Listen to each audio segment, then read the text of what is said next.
Hey guys, this is Ballet at Brand.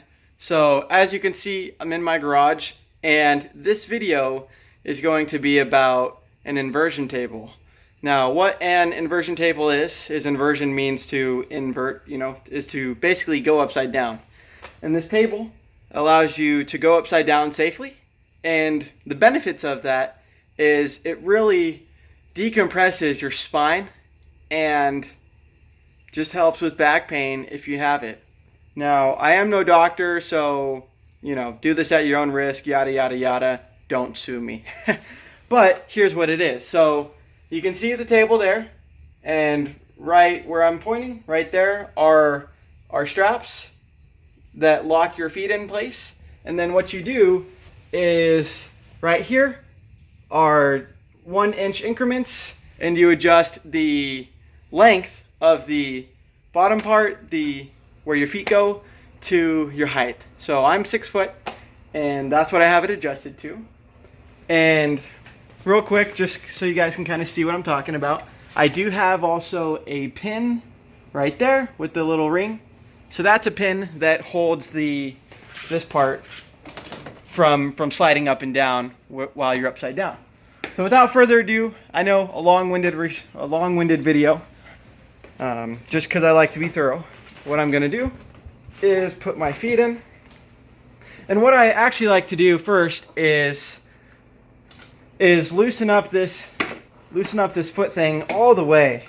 Now it's one thing that I like to do, just as like a curiosity thing. Once I'm done. So you adjust it, and whoops, sorry about this, guys. I am filming on the front side of my camera, so trying to help you out and not fuck this up too bad.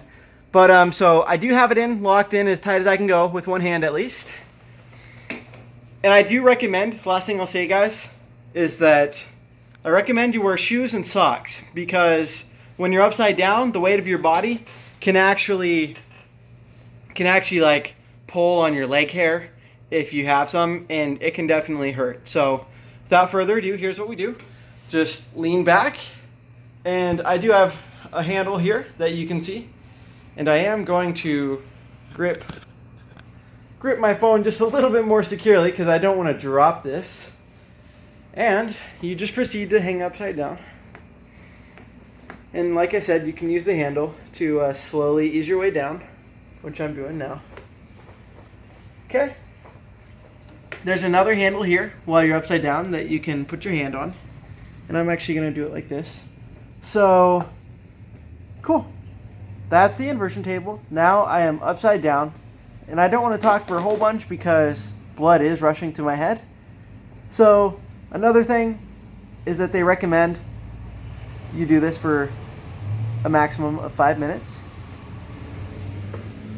So that's what I'm doing, a maximum of 5 minutes. Just because you don't want too much blood to rush to your head. At least while you're upside down. You can always go down at an angle, more at an angle as opposed to completely 180, and go a little bit longer there. So yeah, that's pretty much the inversion table.